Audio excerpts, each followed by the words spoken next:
All right, let's talk about a game that many of you have been asking me to play, the Quinfall. For anyone who hasn't heard of it, this is a buy-to-play MMORPG developed by a very small studio called Vawraek Technology, and by small I mean roughly a 6-person team. The game launched at a $9.99 box price and markets itself as a massive open-world sandbox MMO. When people first see it, the immediate comparison is Black Desert Online. The combat style, the grind loops, the UI structure, it all heavily leans BDO. There are also elements that feel like New World, and even a little bit of Ashes of Creation. The biggest question I want to ask is, does the Quinfall actually stand on its own apart from the others? So let's start with onboarding and the first hour. The Quinfall is a complex game. There are a lot of systems, and unfortunately, it throws them at you all at once. You log in and you get tutorial windows for crafting, combat, skills, menus, systems. Just rapid-fire information. It's not that the systems are bad, it's that the onboarding doesn't pace them well. There is a long introductory quest chain, and that helps. But the game doesn't always explain why things matter. It explains that they exist. The first 10 minutes, you're not completely lost, but you're not confident either. If I ask myself, do I know exactly what I should be doing right now without Googling? The answer is mostly, but not comfortably. A good example of this is having to press the control key to get in and out of a camera lock. In 2026, if your MMO is system heavy, your onboarding has to be really strong. Otherwise, people just quit before they get hooked. Now let's talk about UI and information design. There are a lot of menus, a lot. You're going to need time to learn hotkeys and menu layers. That said, the UI itself is actually fairly clean. Fonts are readable. It's not cluttered in a chaotic way. Tooltips are decent. Not amazing, but decent. It's very much a standard MMO UI. Nothing revolutionary, nothing offensively bad either. Overall, I would say the UI is functional, familiar, not innovative. How about combat feel and feedback? Well, this is where things get very mixed for me. Combat is action-based, not tap target. And with that, some weapons feel good, but some weapons feel frankly awful. Dual axes in PvP was honestly one of the most frustrating experiences I've had in an MMO in a while. Players just ran away from me. There was nothing I could do because animations locked me in place. Hitboxes also felt weird. Using the dual axes in PvE was also rough. I'd have animals in my crosshairs, but by the time the swing animation finished, the mob had moved. Visually, it looked correct. Mechanically, it did not work, and that feels bad. Now contrast that with Necromancer using the staff, and we get a completely different story. The Necro felt strong, with a high constitution scaling build and tons of self-healing. I was 1v2ing people in arenas with no problem. As a ranged caster, I had none of the problems that I experienced with the dual axe. Animations were good, and my skills would always hit when they were supposed to.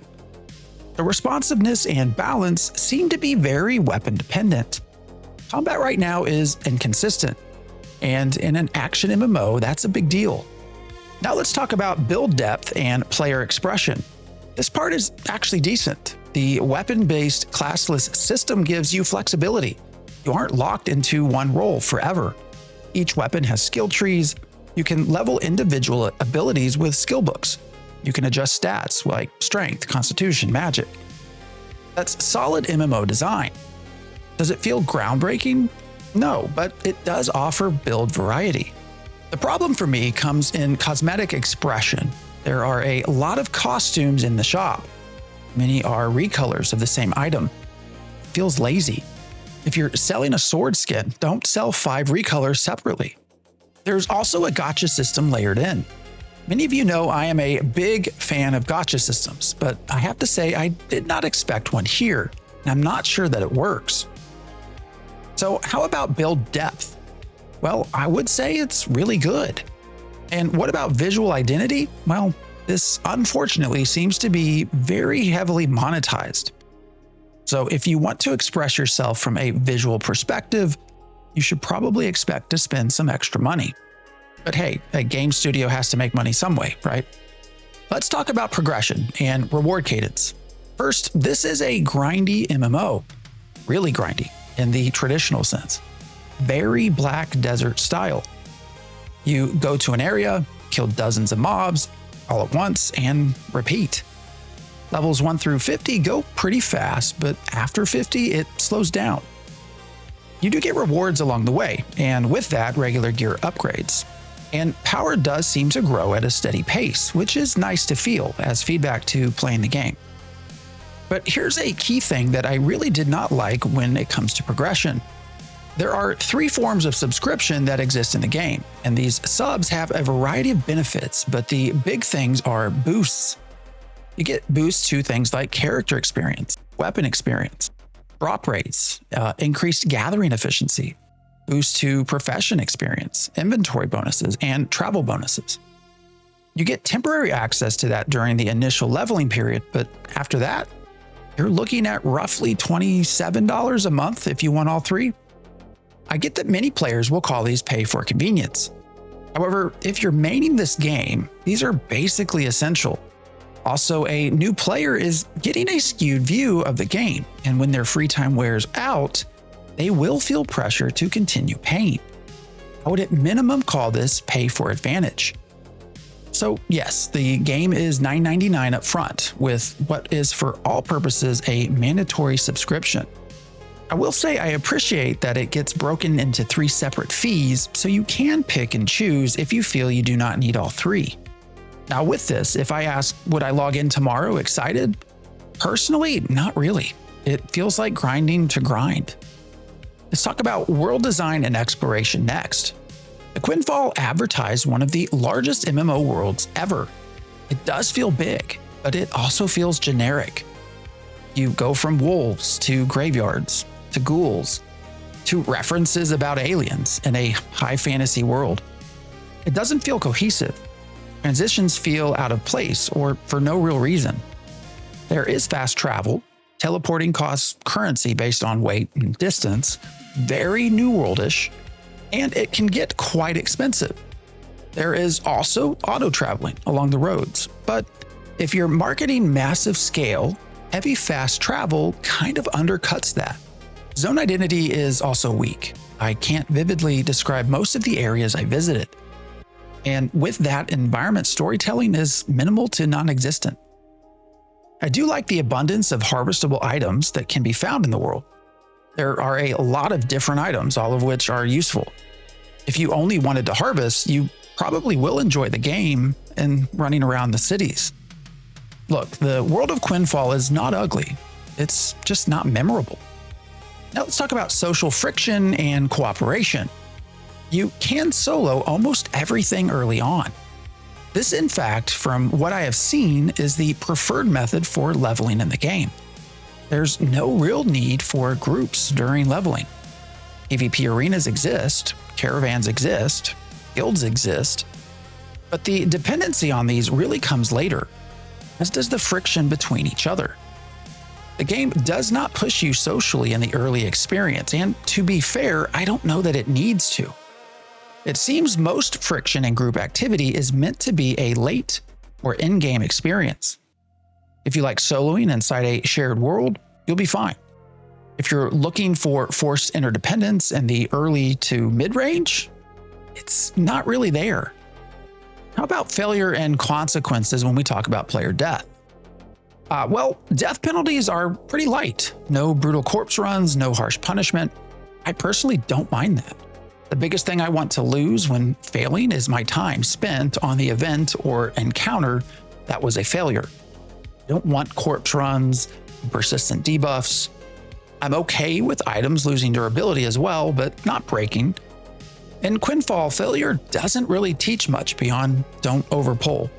And to be fair, it's very modern MMO design in that regard. Now, economy and crafting. This is one of the highlights. Crafting and life skills are fairly in-depth here, and I believe anyone who likes this aspect of an MMO would really like the Quinfall version. It falls along the BDO style with housing that you can place crafting units in. This is then paired with harvesting abilities. It feels standard, but that is not necessarily a bad thing. Gathering includes things like mining, lumberjacking, harvesting, fishing, and hunting. With that, you have crafting, which has specialized roles like blacksmithing, alchemy, cooking, tailoring, and carpentry. And then there's the caravan system. This is one of the more unique skills. You can become a trader by packing goods onto a mount or wagon and transporting them between cities to sell for profit. This is where you build into the real risk versus reward part of the game. And housing is tied directly to your ability to craft high-end items. There are two ways to own land, either instanced or open world. With housing also comes farming and animal husbandry. These systems feel largely really good, except for trying to tame new animals. That drove me crazy. Especially with the whole spacebar minigame, I just do not like that. I hope they fix that at some point. Is it deep? Well, yes, I would say so. Is it revolutionary? No, but I don't know that it needs to be. That said, I could see where primary life skillers could really enjoy this part of the game. All right, and finally, let's talk about payment and my final thoughts. Lastly, let's talk about the monetization layering. Box costs, free subs, cash shop, gacha. It feels heavy, very heavy. I get that a game needs money to function, but at times this feels very excessive. That worries me long term. I'm personally fine with any version of these, maybe except for a $27+ sub, but not all in combination. I would ask pick one or two and stick with it, not everything. So my final thoughts. Well, the game functions. It's stable. PvP players from Ashes seem to be enjoying parts of it. But for me, there's nothing here that feels new. Nothing that makes me feel like I have to log back in.